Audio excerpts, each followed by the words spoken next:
and not necessarily those of this station, its staff, management, or sponsors. It's Monday night at 9 p.m. and time for Sex Talk with the Siegel Brothers. Dr. Ricky Siegel is a certified sex therapist, educator, and supervisor, and his brother Larry Siegel is a clinical sexologist and certified sexuality educator. The Siegel Brothers are here to answer all your questions about sex and sexuality, but we're unsure who to ask, including questions you didn't even know you had. They will also welcome guests from around the globe to talk about a wide variety of topics and issues within the fascinating world of sexuality. Thank you for joining us, and welcome to Sex Talk. Good evening, or good afternoon, or good morning, whatever part of the world you're listening, or you're watching us on Facebook or on YouTube. Good evening. It's time for Sex Talk with the Siegel Brothers. My name is Dr. Richard Siegel. I'm a certified sex therapist. And I'm Larry Siegel, a certified sexuality educator and clinical sexologist. And really good to be here with you this week. Here. Again, my brother. Pardon Same me. here. I'm a little hoarse. I was away for the weekend, having a little therapeutic time off. Mm-hmm. Is that what your kids call it these days? That's what the old folks are trying to rationalize or something. No, feeling good to be back. But of course, you know, I thought I could take a vacation from the news, and that's impossible. So while Upside Down World continues. Yeah. Every day is opposite day. Yeah. It's truly an unprecedented day. But trying to keep it light and talk about sex, because who doesn't like talking about sex? Well, as we talk about way too often, yeah. almost everybody hates in some form or another talking about sex. Yeah. Which is part of the reason why we suffer some of the worst sexual health in the world, in the civilized world. Our sexual status on many fronts equals emergent nations. Actually, in many cases, less so. We even have a lot of them beat. You know, when it comes to everything or anything that can possibly go wrong, when it comes to sex and sexuality, we lead the world. And intentionally moving backwards. It's bad enough that we haven't been progressing since, we were more on the front lines of sex ed 25, 30 years already ago. But things are now going backwards. Devolving. Continuing to go backwards. Yes, we're not the evolving. abstinence only till marriage madness of the George W. Bush years never really went away. Oh, well, actually, with this president, it's gotten even a firmer stronghold, but nice little sort of pass. They're playing games with words. Yeah. To let us think it's not anything. Well, there's two funding streams. Right? And by the way, I think it's also worth mentioning that Trump cut the funding to the abstinence only down to $300 million. Oh, is that all? That's all. Oh. Now, there's only $330 million now that we're flushing down the toilet, because it's already been proven with over 20 years of hard scientific data to be a complete and utter waste of every dime of our taxpayer money. That budget. Well, that budget. That 300. That's only this year. Yeah, we're approaching $3 billion since that started. Yeah. $3 billion on what has been proven to not work. Right? Now, where they are today, right, instead of the old language of abstinence only until marriage, there are basically two different directions that they're going to be funding. The only programs that they're going to be funding are straight up abstinence programs. Yeah. Do not have sex. Right. But the other funding stream, the other avenue is, if you're already sexually active, stop. That's right. Yes. Those are the two directions. That's an old classic. That the funding is giving. The secondary virginity programs. Yeah. Yes. If you were stupid before, you can make the smart choice now. That's right. Right. That's right. Your hymen can grow back as if by magic. There'll we be have a the little technology little now. Twinkling sound like a choir of angels, and you can get a mulligan. Yeah. Yeah. God. It's the same thing, like opposition to the HPV vaccine. Because the same nonsense that people think it's a license for their daughters to be sluts. That's right. Give 12-year-olds permission to have sex by giving them the Gardasil vaccine. Because it prevents an STD. No, pediatricians should be told. There was another report. Pediatricians aren't really getting the message that the same urgency that every other vaccination and cancer prevention thing in our disposal that kids get, they should put the same enthusiasm into HPV for boys as well as girls, because it's not just a girls thing. It's not just, oh, our little virgin's going to go have sex if we vaccinate her against HPV. Right. No, this is cancer prevention. Right. And it's a kind of cancer that's even more prevalent than a lot of other cancers that doctors are talking about. And this is preventable. Yeah. How's that for a concept? We didn't say hello. Preventable We didn't do cancer. our station identification. Oh, my. Hi again. If you're listening to us on the radio, either on AM 1470 or 95.3 FM in South Florida, give us a call here in the studio at 888-565-1470. Or if you're watching us live streaming on Facebook, welcome and thank you. Yes. Thank you so much for joining us. And please do us a huge favor. Hit that like button. Hit that share button. We need sponsors. Like, follow, share, please. Yes, help us spread the word. And watch some old shows. The shows are archived on YouTube as well. So there's a font of sex talk on any topic you could possibly think of. But I'm glad you remember that, by the way, because again, we just go right into. Yeah, that's right. I see the on the air light go on, and like, oh my god. We were talking about sex ed, and there were some new things we were talking about earlier, that the things that tend to go under the radar, especially when Washington is on fire and crumbling simultaneously. What's this new stuff going on at like state levels? Well, yeah, when we're looking number of laws that sure. Well, I mean, there's a lot of data that we can talk about, but I don't want to make it this kind of thing about data. But I think it's definitely interesting to point out. We've talked before about how one standard that is not available in the United States when it comes to sex ed is the idea of medical accuracy. Yes, I want to repeat that. We do not have to have medically accurate sex ed. That right there is just insanity. Yeah. There is absolutely no other area of medicine where anybody could possibly get away with an argument against medical accuracy I want to give you one. Education. There is one other area other than sex ed. What's that? HIV education. All right. In HIV education, even though 33 out of the 50 states do mandate that schools teach about HIV. Not all 50 states. Not all. Only 33. But of those 33 that say they have to teach it, only 13 say it has to be medically accurate. Okay, so the others, 33 minus 13, 20. That math I can do. Yeah. 20 states mandate HIV education, but say it doesn't have to be medically accurate. Yeah. Right? So this is why people still 30 years later get away with going into classrooms and telling people that unless you're gay or an IV addict, you don't have to worry about this. Now, on top or of that, they say things like condoms don't protect you. They don't work. You'll get HIV even if you have. Even if you use a condom, all these lies, these just scientific lies. Yep. And let's add to that the fact that there's additional legislation that's out there. There are 9 states in the country that do require states talk about sexual orientation in an inclusive manner.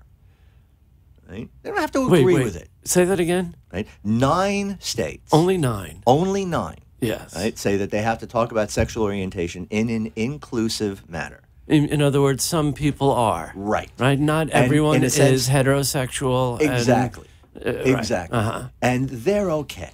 Okay. 9 states. 9 states. Now, 7 states,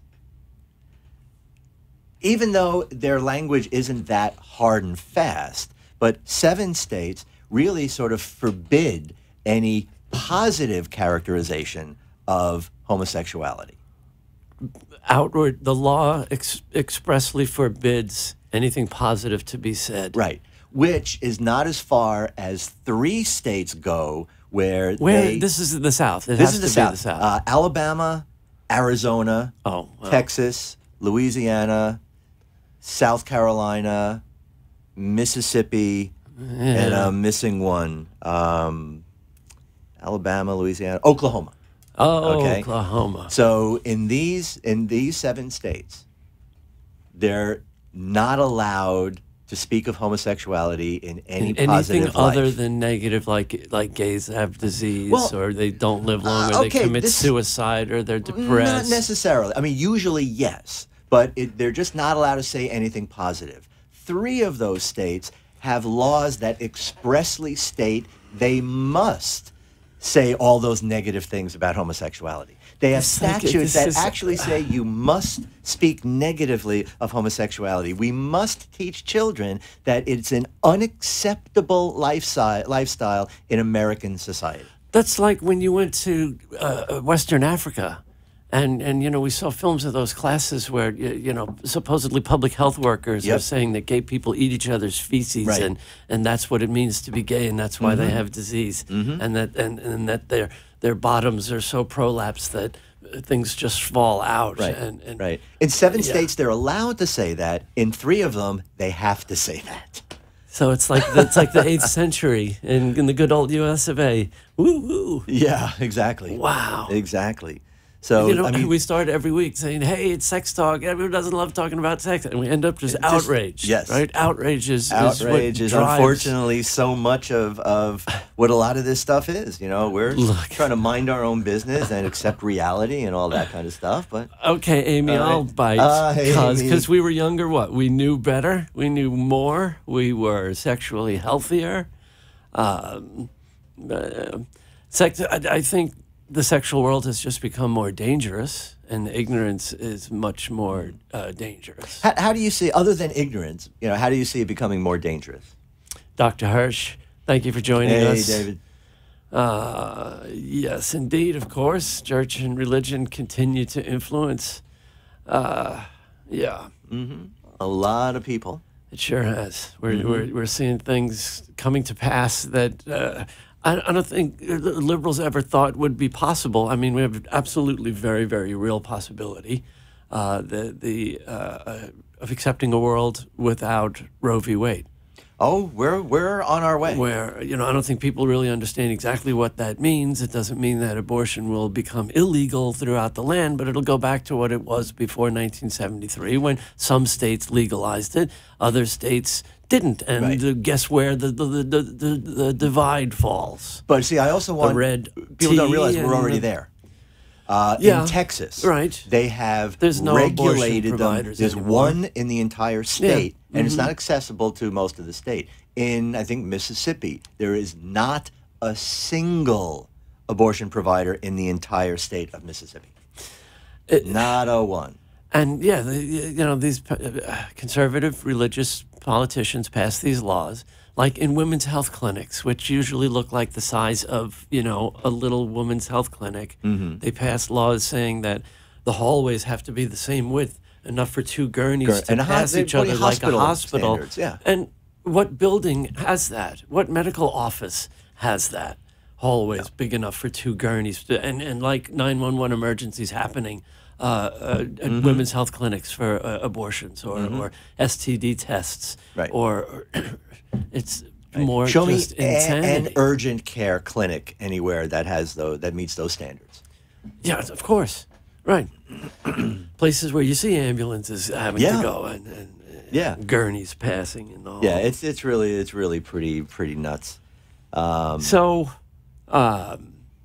We talked a while back about our dear friend Christina Lynn and the possibility of shopping a show, and she got us up with a producer and did a sizzle reel. And and hopefully there's still interest. Since outrage was such a floating to the top like cream topic, we came up with a layer of our skin. Came up with our very own Wheel of Outrage, which we're gonna, since we're live streaming on Facebook and can be audio and visual. We're going to debut tonight right here on Sex Talk with the Siegel Brothers. The debut of our very own Wheel of Outrage.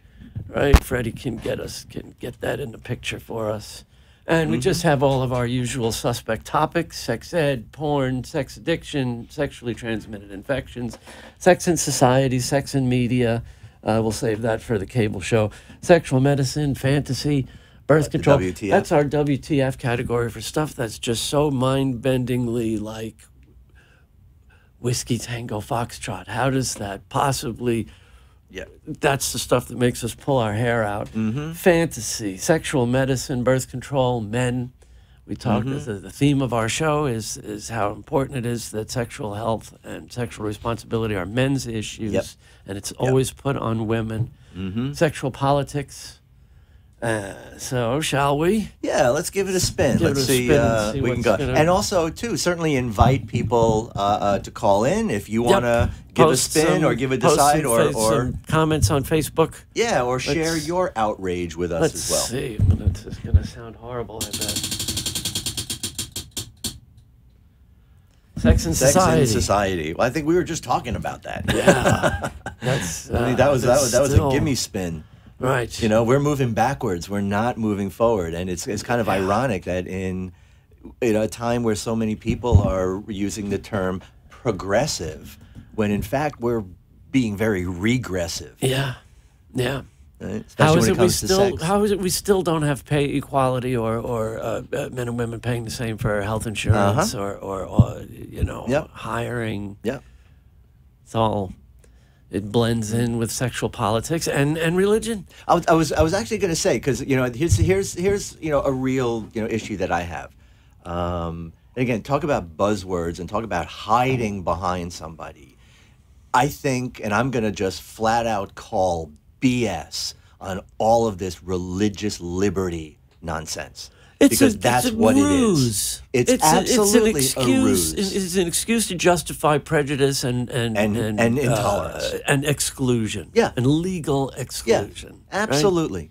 Absolutely. A baker doesn't want to bake a cake for that two has men two getting plastic married, men or two plastic right, women, because on that top. violates his religious belief. What about the religious liberty of these two men who want to sanctify their love through marriage? Legal. Right, absolutely legal in what's supposed to be a secular, as Dr. Hirsch just reminded us on Facebook. Reagan broke down the wall between church and state. What's supposed to be a legal matter, not a moral or religious one. Right. Right. Let's give a little more emphasis to that idea. Yeah. I want to just put that out again very clearly. Marriage is not a religious institution. Of course not. It's a legal contract, and it's about property rights. And I'm sorry, anybody who is married and has had a wedding ceremony, just to be clear, a wedding ceremony is simply a ritual transfer of property. Right. We've been saying this for years, and I'm sorry if it offends anybody, but, strictly personal politics, like we can't possibly hide no matter what, even no matter what aspect of our work we're doing. But as a man, I cannot fathom the idea of an anti-choice woman. How a woman is asked, what are your values, what are your sexual values? And she'll say, talk to my minister. I don't know. Talk to my husband. Right. If you want to know what my values are, talk to my husband. I can't wrap my head around that. Well, again, extending that out again, too, that, talk to my husband or talk to my minister is basically saying my husband or my minister controls my uterus. Exactly. I don't have a say in what my vagina does. Any agency. They own it. Right. Same thing, no agency. Again, going back to the George W. Bush years. When there was that Health and Human Services attempt, what was the guy's name from Pennsylvania? Tried to Hagee? get that. No. Tommy Thompson. Oh, Thompson. Tried to get a bill passed for special the CHIP program, child health insurance program, special premiums for zygotes. Right. That a zygote would have a separate health insurance policy from its mother, basically making a woman an incubator. Oh, sure. Right? Sure. That didn't last very long because I imagined, somebody trying to collect after a miscarriage or something. Well, I was kind of sorry that it didn't pass. Because it's more insanity. Well, that a zygote has the equals of status, legal right as the woman in whose body it's not even attached yet. It's just floating around in a fallopian tube. I'll tell you right now. 50% of which pass out attached anyway. More than 50%. In a woman's life. Right. Right. Well, and I'll tell you right now. Wrinkly old white guys who write these laws. Of course, that's right. They're the ones. There's no women who write these laws. Any of these so-called personhood amendments, if they pass, I am going to move to those states, and I am going to go to law school. and I am going to specialize in fetal representation. You're on the air. You're committing yourself. Well, I'll do it online. He's going to be on the internet forever. You saying this? That's right. That's right, because I think that's a wonderful opportunity it right would there. Be great. If a woman who's pregnant gets into a car accident, miscarriage? Or actually just a car accident, you know what? I'm suing you on behalf of the fetus. Yeah, sure. And the beauty is the woman doesn't have to hire me. You can be a fetal lawyer. Mm-hmm. That's right, which means I can just step into the situations. I'm not going to be hired. I can just assert myself into those situations, and that would be legal. Please, somebody tell us it's not just us. Please. Are we dreaming? This is insanity. It really is, but this is our reality. You want to spin the wheel again? Yeah, let's spin it again.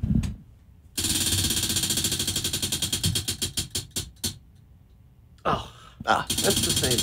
What are the odds of that?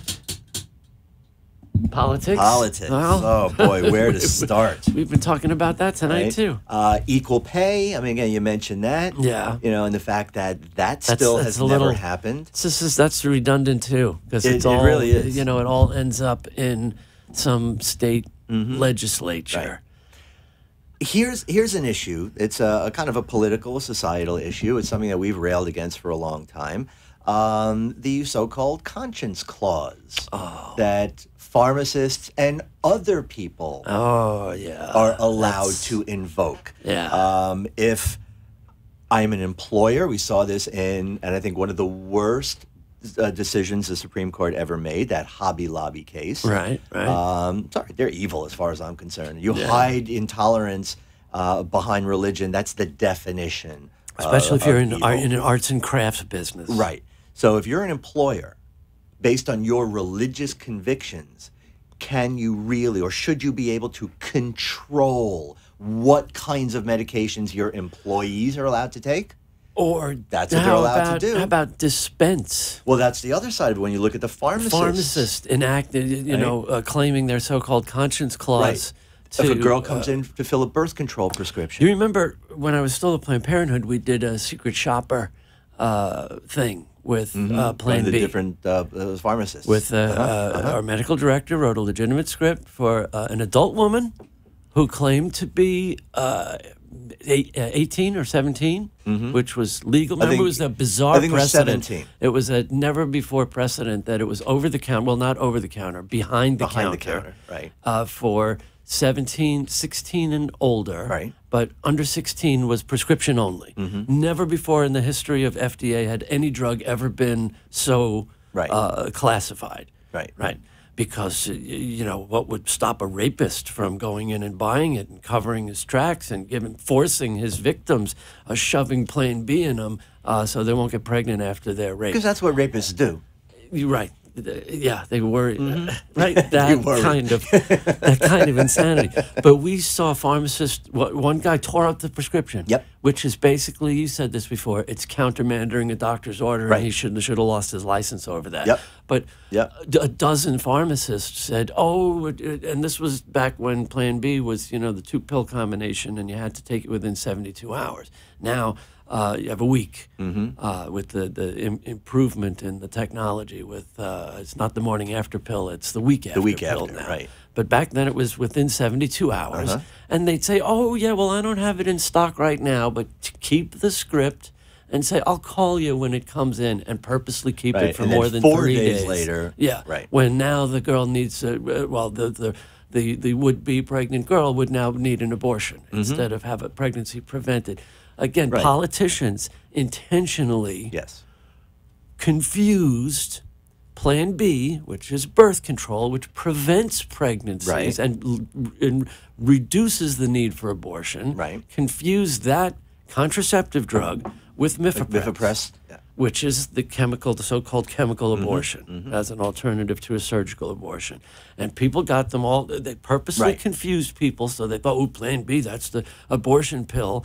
And it's just another birth control method that still doesn't have enough, right? Why isn't Plan B in every woman's nightstand or medicine cabinet? Or why is it so horrible for a dad to buy it for his daughter just in case if she's dating?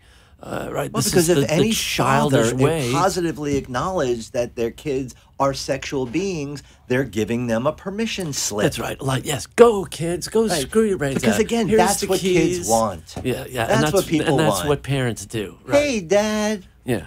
Can I go out tonight and have sex? Mm-hmm. Yeah, sure, kids. Be home before curfew. Come on. Right. What's this I'm not going to crazy do it if you don't say no. I mean, if you don't say yes. Yeah, it's really 9:25. It's ridiculous. Wow, that's ridiculous. I hate how fast this talks.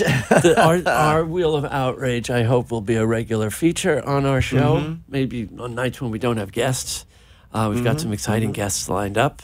Right. I just want to say if any therapists or educators or medical professionals are listening and interested in continuing education training, I'm very happy to shamelessly plug Modern Sex Therapy Institutes, along with my partner, my business partner, Dr. Rachel Needle, West Palm Beach psychotherapist, psychologist, and sex therapist. Larry is among our faculty, along with some of the biggest names nationally and internationally in sex therapy. Truly. We're very, very proud of our faculty. Check out modernsextherapyinstitutes.com. We offer all kinds of continuing education.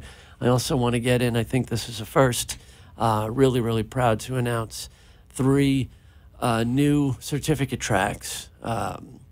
We are 3 partnerships with giants in the field. One on for therapists for LGBTQIA affirmative therapy, lesbian, gay, bisexual, transgender, asexual, intersex, etc. Mm-hmm. Because really, even for the training that we do for the therapists that go on to become sex therapists, you only need 3 hours on sexual orientation to be a sex therapist. Not enough. Being gay friendly doesn't cut it anymore, right? You really need some more intensive training. Yeah. A partnership that's with Joe Court, if I didn't mention. Joe, hats off to you. Brilliant therapist, an author, written a number of books, including Gay Affirmative Therapy for the Straight Clinician, and What Do You Do If Your Husband Is Gay, if I may be messing up the title. Another partnership with the brilliant and slightly twisted genius from New York City, Michael Aaron. Cheers to you, Michael, on alt sex, alternative sexuality, kink, and alternative lifestyles, and polyamory, and our newest with the brilliant, pioneering Dr. Margie Nichols on working with trans folks, particularly trans kids. So, as I hear the music coming up in volume, that's our cue. That's our time for this week. Yep. Thank you very much for joining us on Sex Talk with the Siegel Brothers. We will be here next Monday at 9 and every Monday Eastern Time. Right. And Feel again, free please to shoot us a question on Facebook. Share, like, and follow.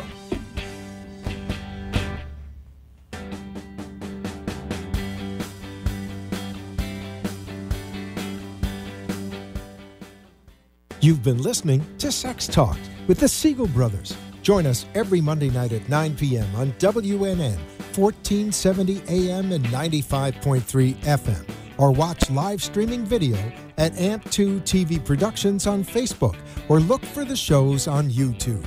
Thanks for tuning in, and we hope you'll join us again next week. The opinions expressed on the preceding sponsored program